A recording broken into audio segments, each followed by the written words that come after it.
New light की online class में आपका स्वागत है। पिछले लेक्चर में आपने देखा, सुना और परखा भी कि किस तरह से जैन धर्म का विकास हुआ।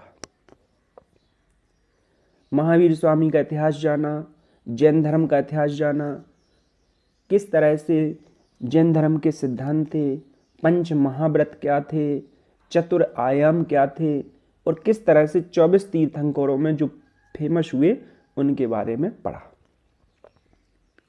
आज बेसिकली उसी कहानी को थोड़ा आगे बढ़ाते हैं।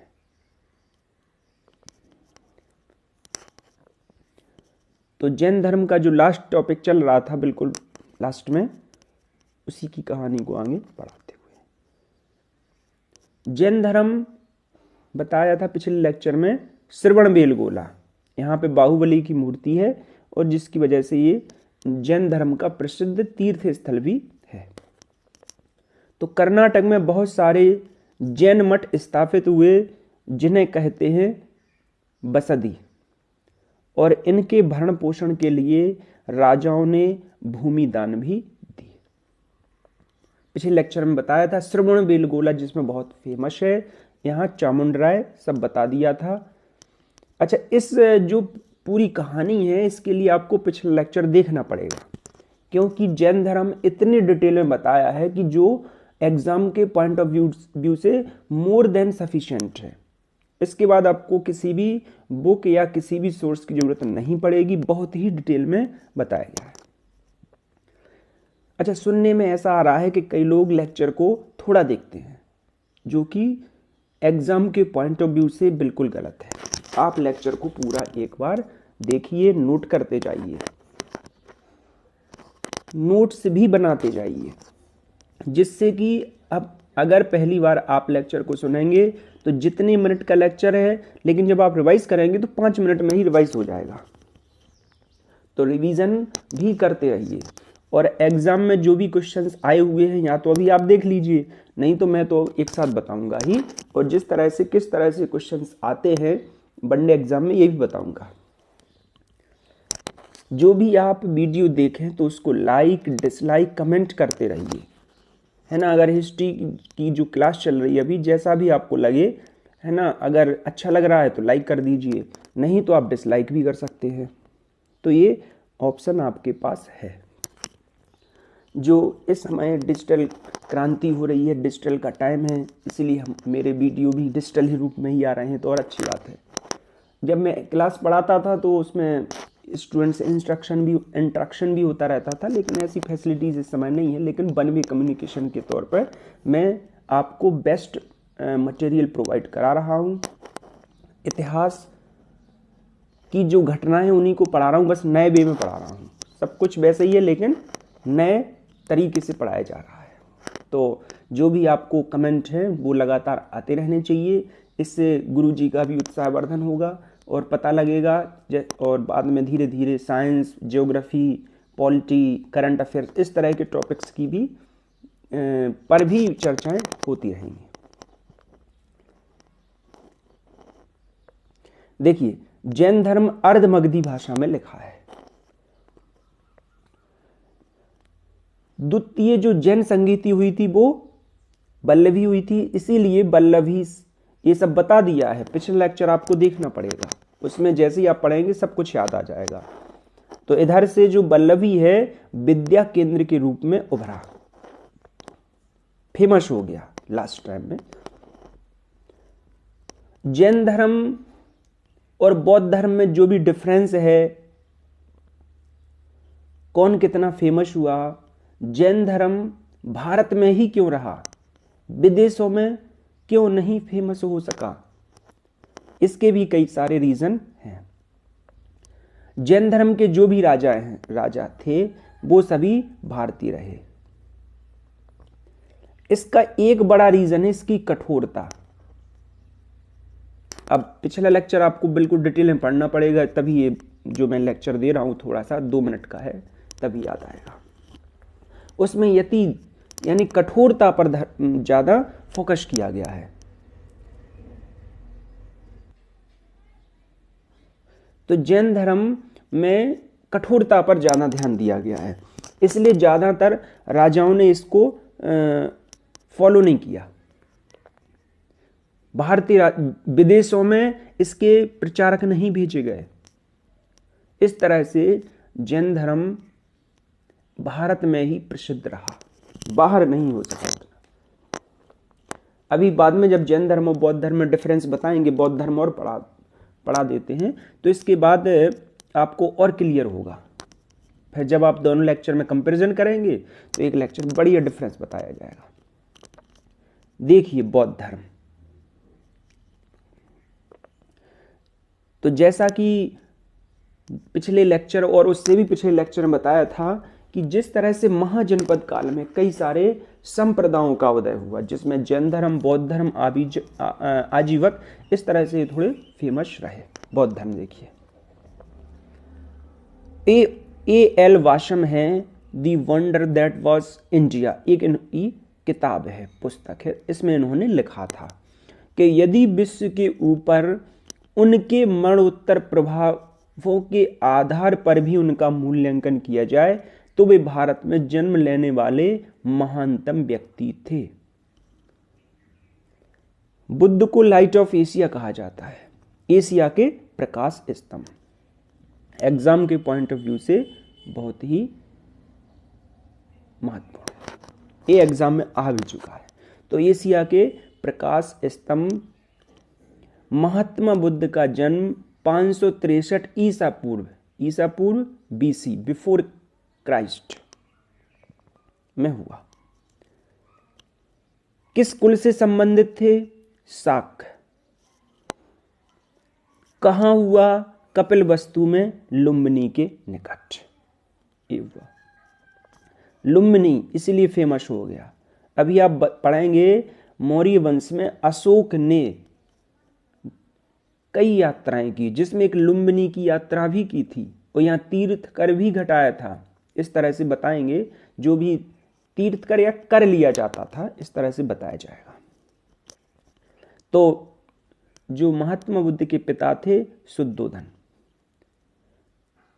किस कुल से थे? शाक गणराज्य। माता कौन थी? ये एग्जाम में आ चुका है, माया देवी। किस वंश से थी? कोलीय गणराज्य की राजकुमारी।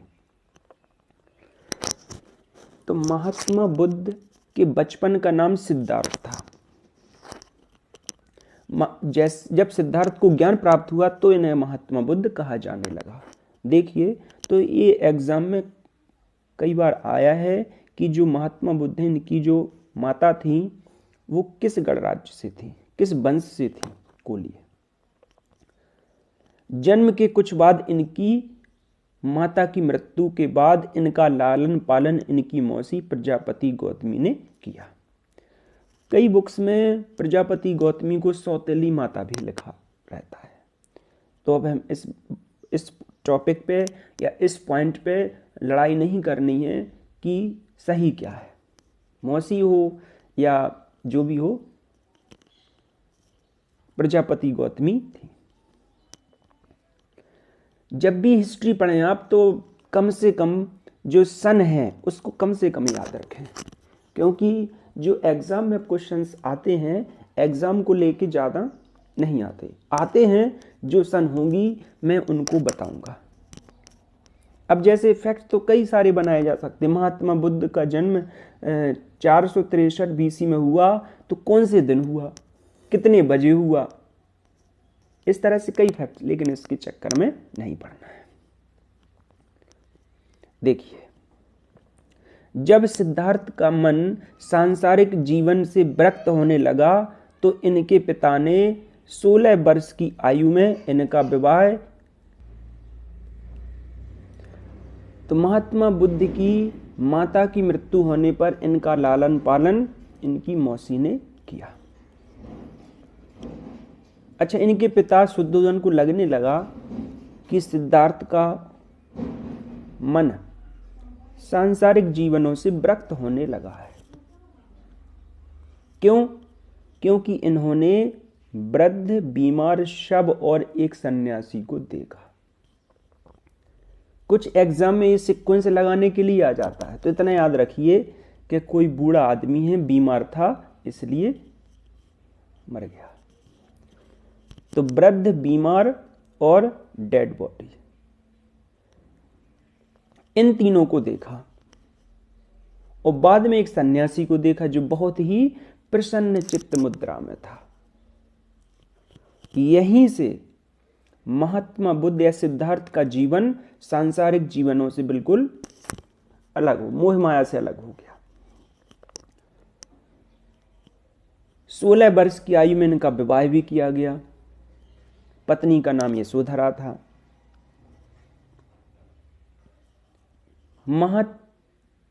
महावीर, महात्मा बुद्ध की पत्नी का भी नाम यशोदा था और महावीर स्वामी की पत्नी का क्या नाम था, ये आप बताइए। तो सांसारिक जीवन से व्यथित होकर सिद्धार्थ ने 29 वर्ष की अवस्था में गृह त्याग किया। इस घटना को कहा जाता है बौद्ध धर्म में महाभिनिष्क्रमण। ये एग्जाम के पॉइंट ऑफ व्यू से बहुत ही महत्वपूर्ण है। महाभिनिष्क्रमण क्या है?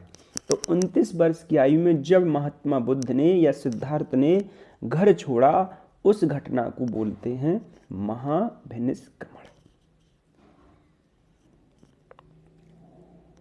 गृह त्याग के बाद सिद्धार्थ ने वैशाली के अलार कलाम से शिक्षा ली, जो सांख्य दर्शन का आचार्य था।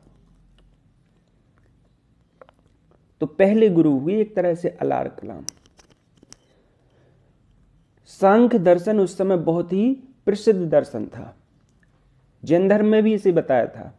तो आपके लिए एक टास्क है, ये बताइए सांख्य दर्शन का प्रवर्तक कौन था? पिछले लेक्चर में देख के आप बताइए। अगर नहीं आता होगा तो आप इस बहाने पिछले लेक्चर भी देखेंगे, मैं नहीं बताने वाला। इस प्रकार अलार कलाम से शिक्षा ली, सिद्धार्थ के प्रथम गुरु हुए। इसके बाद जैसे ही आगे बढ़ते गए सिद्धार्थ, तो राजगृह के रुद्रक रामपुत्र के पास शिक्षा ग्रहण की। इसके बाद 6 वर्ष की कठोर तपस्या के बाद 35 वर्ष की आयु में वैशाख की पूर्णिमा की रात जिसका इंतजार था वो हुआ। किसका इंतजार था? तो निरंजना फल्गु नदी के किनारे पीपल वृक्ष के नीचे सिद्धार्थ को ज्ञान प्राप्त हुआ और कहलाए महात्मा बुद्ध या बुद्ध नाम से प्रसिद्ध हुए। और स्थान हो गया बोध गया।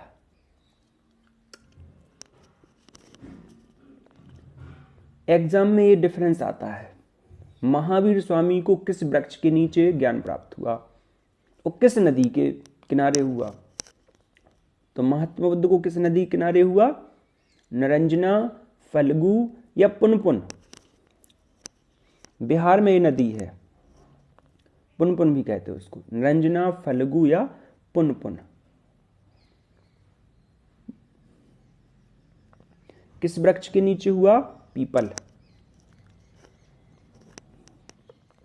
बोध गया हो गया। जहां महात्मा बुद्ध को या सिद्धार्थ को ज्ञान प्राप्त हुआ वो स्थान कहलाया बोध गया। पहला उपदेश कहां दिया? मृगवन, सारनाथ या ऋषिपट। इन तीनों में से एग्जाम में कुछ भी लिखा हो आपको उस पर, ऐसा नहीं होगा कि तीनों लिखे रहेंगे। सारनाथ को समय ऋषिपट्टनम, सारनाथ के पास ऋषिपट्टनम या मृगवन एक जगह थी, वहां इन्होंने पहला उपदेश दिया।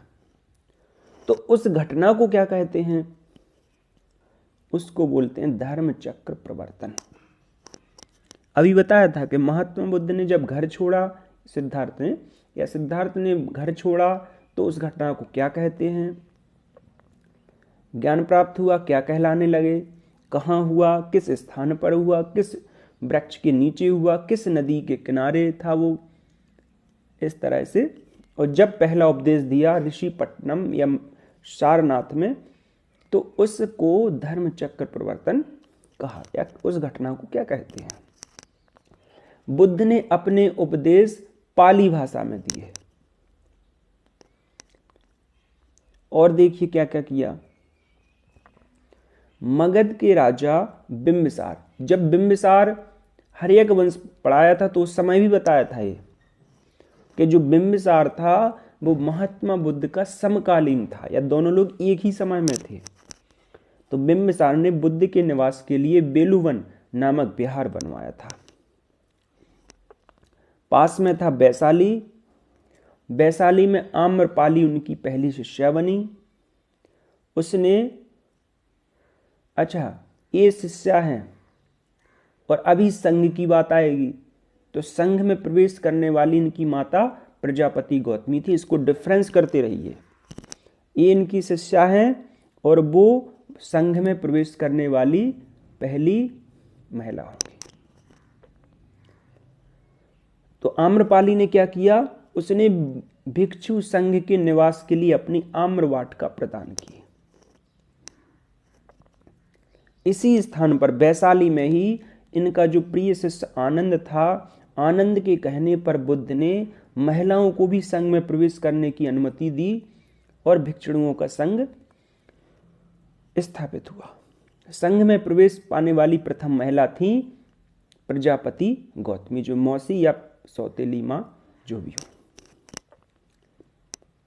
एग्जाम में आता है, एग्जाम के पॉइंट ऑफ व्यू से, कि किसके कहने पर महात्मा बुद्ध ने महिलाओं को संघ में प्रवेश करने की अनुमति दी।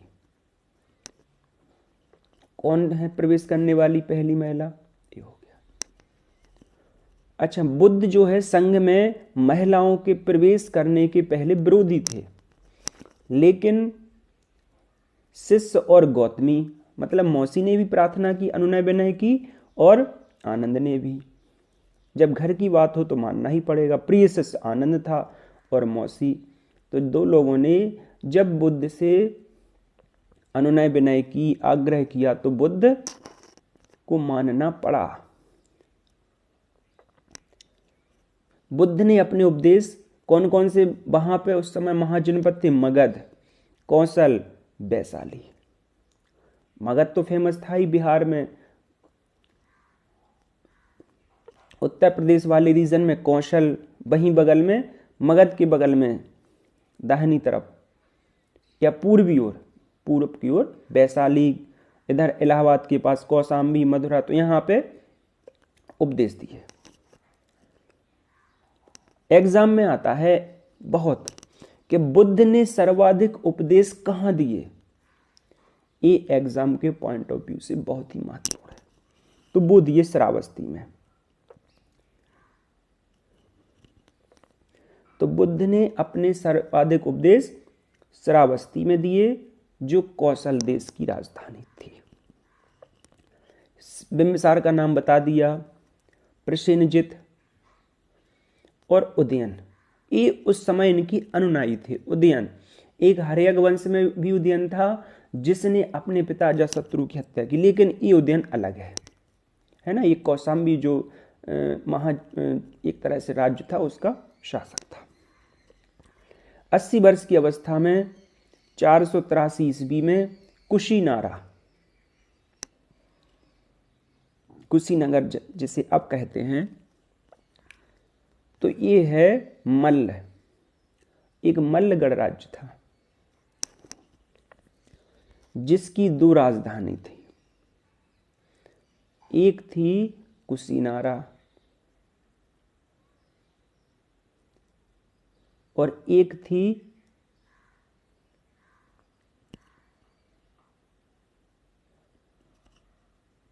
अच्छा देखिए, दूसरी जो राजधानी है उसको याद कराने के लिए ट्रिक बता देते हैं। महात्मा बुद्ध और महावीर स्वामी दोनों लोगों का जो मरण हुआ है, या दोनों लोगों की जो मृत्यु हुई है, वो मल्ल गणराज्य में हुई है। गणराज्य तो नहीं बोलेंगे, मल्ल राज्य, क्योंकि गणराज्य उन राज्यों को बोलते थे जहां पर राजा जनता द्वारा चुना जाता था, और जहां वंशानुगत होता है उसको राजतंत्र बोलते हैं। तो महावीर स्वामी और महात्मा बुद्ध की जो मृत्यु हुई वो मल्ल राज्य में हुई है।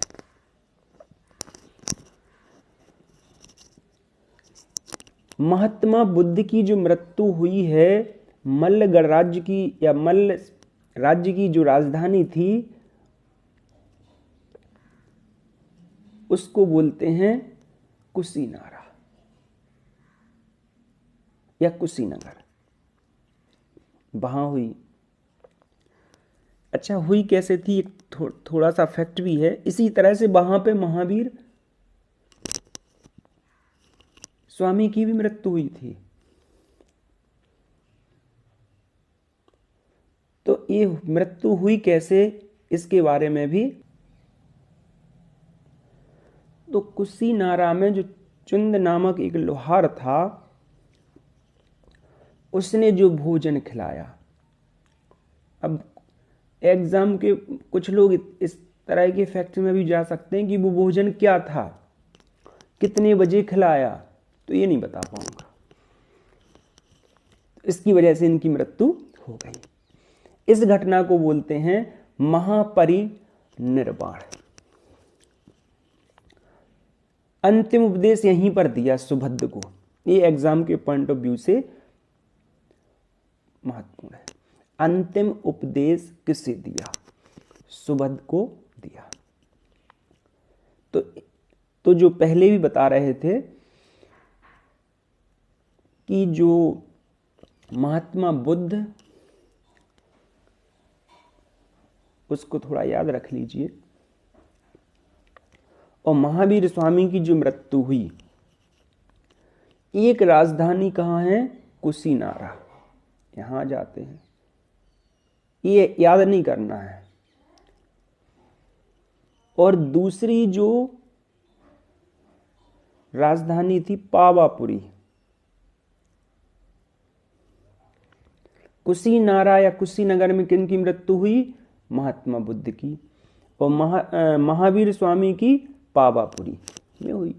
तो मल्ल राज्य की जो दो राजधानियां थीं दोनों फेमस हो गई।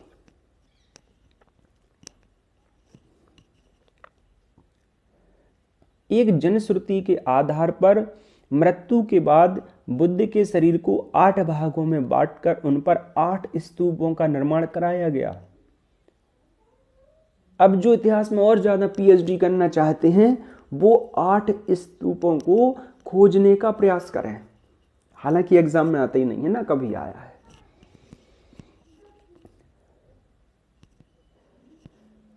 और देखिए, अगर बौद्ध धर्म का जो जन्म हुआ वो किस से डिनोट होता है? बौद्ध धर्म के रिस्पेक्ट में।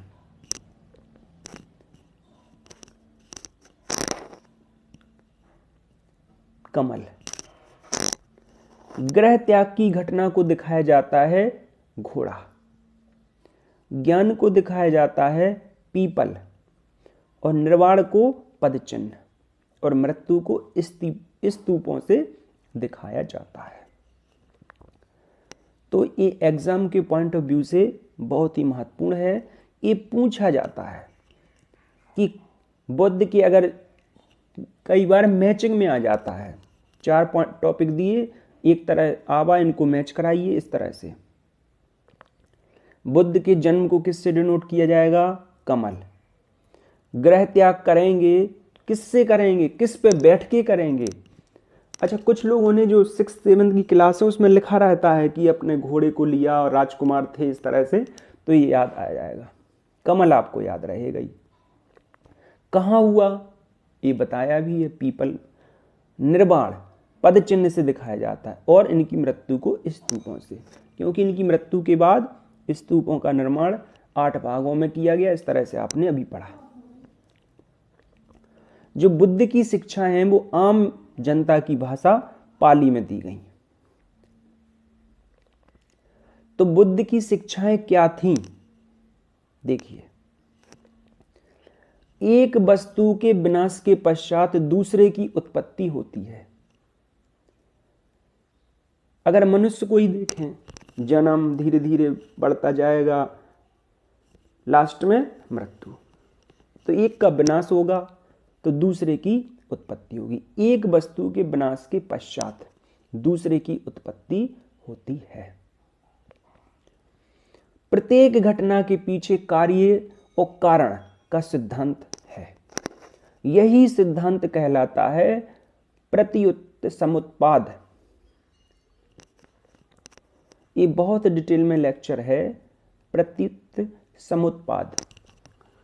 एक बार आईएएस के एग्जाम में पूछा गया था, यूपीएससी के जो प्रत्युत समुत्पाद सिद्धांत है किस धर्म से रिलेटेड है, इसलिए इस चीज को भी मैंने अपने लेक्चर में इंक्लूड कर लिया।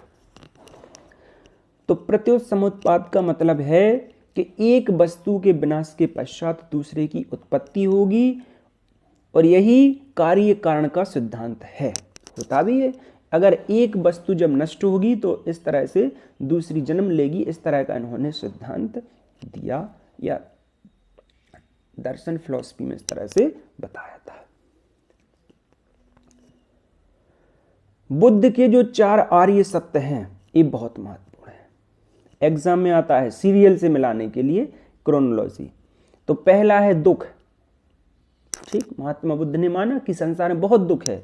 जब इन्होंने वृद्ध, अभी बताया था, वृद्ध, बीमार और शव, डेड बॉडी, इन चीजों को देखा तो इन्हें रियलाइज हुआ। और भी चीजें, कई तरह से रोग होते हैं, काफी चीजें उन्होंने देखी कि संसार में कभी दुख, कभी है ना किसी का जो सगा संबंधी वो बिछड़ रहा है, सुख दुख, तो दुख ज्यादा है।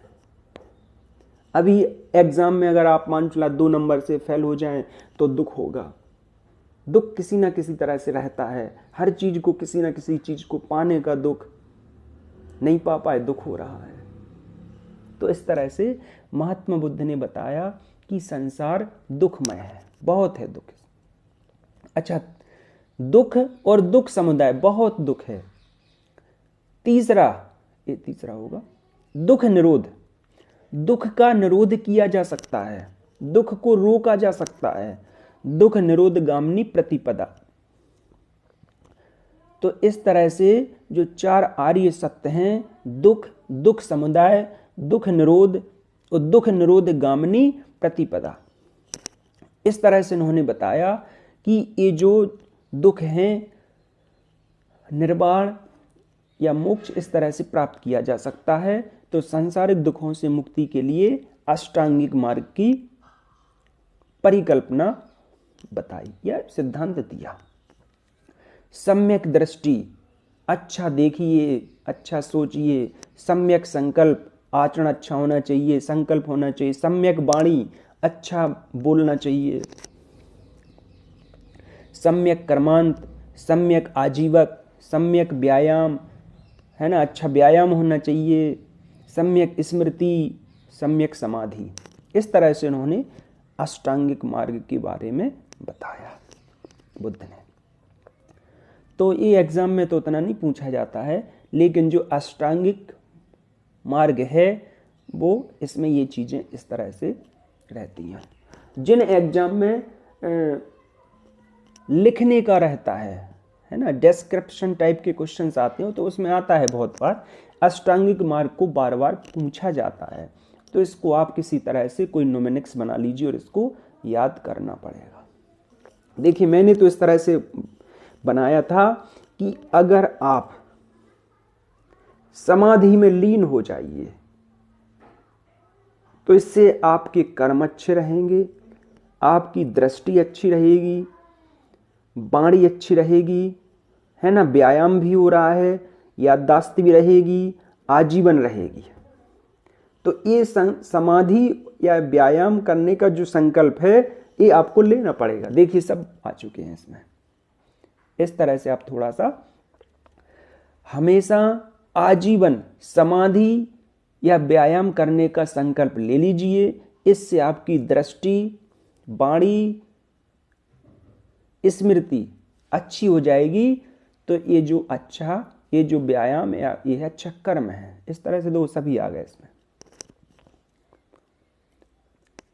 ठीक, इस तरह से अष्टांगिक मार्ग को याद कर लीजिए। मैंने तो इस तरह से याद किया था। अब आप किस तरह से याद करेंगे, ये आप नोमेनिक्स या कुछ इस तरह का बना लीजिए। मैंने तो इस तरह से, क्योंकि एग्जाम में जो रिटन एग्जाम होते हैं उसमें बहुत बार पूछा है, बहुत बार देखा है मैंने, कई बार सीधा सीधा अष्टांगिक मार्ग पूछ लेते हैं। तो इन्होंने बताया कि अष्टांगिक मार्गों के पालन करने के उपरांत मनुष्य की तृष्णा नष्ट हो जाती है और उसी से मिलता है निर्वाण। अब देखिए, एक तरफ जैन धर्म ने कहा था कि कोई भी वस्तु हो, चाहे वो पत्थर ही क्यों ना हो, सब में आत्मा होती है। अब देखिए बौद्ध ने क्या कहा, बौद्ध धर्म अनिश्वरवादी है, जिसमें आत्मा की परिकल्पना भी नहीं है। क्या जैन धर्म में ईश्वर की परिकल्पना की गई थी? क्या जैन धर्म भी आत्मा की परिकल्पना को मानता है? तो फिर जानने के लिए पिछला लेक्चर देखिए। बौद्ध धर्म में पुनर्जन्म की मान्यता है, तो क्या जैन धर्म में पुनर्जन्म की मान्यता थी? ठीक, बौद्ध धर्म में तो पुनर्जन्म मानता है कि पुनर्जन्म होता है, तो क्या जैन धर्म भी पुनर्जन्म को मानता था? पिछला लेक्चर देखना होगा। महात्मा बुद्ध ने मध्यम मार्ग का उपदेश दिया। तो बौद्ध धर्म में पुनर्जन्म की मान्यता थी। बौद्ध धर्म ने, महात्मा बुद्ध ने मध्यम मार्ग का उपदेश दिया, जबकि महावीर स्वामी ने मध्यम मार्ग नहीं, यति या कठोरता का सिद्धांत दिया। बौद्ध धर्म के जो त्रिरत्न हैं वो बुद्ध, धर्म और संघ, बुद्धम शरणम गच्छामि, धम्मम शरणम गच्छामि, संघम शरणम गच्छामि, इस तरह से पढ़ा होगा। इसी सेंटेंस को याद रख लीजिए, बुद्धम शरणम गच्छामि, धम्मम शरणम गच्छामि और संघम शरणम गच्छामि, इस तरह से इन्होंने दिया। तो ये बौद्ध धर्म के त्रिरत्न हैं। आगे बौद्ध धर्म की जो दर्शन है, बौद्ध धर्म के जो पिटक हैं, त्रिपिटक हैं, इसके बारे में बताया जाएगा। आज की जो क्लास है वो यहीं ख़त्म करते हैं। Thank you. जो अभी बताया इसको जानने के लिए मिलते हैं अगले वीडियो।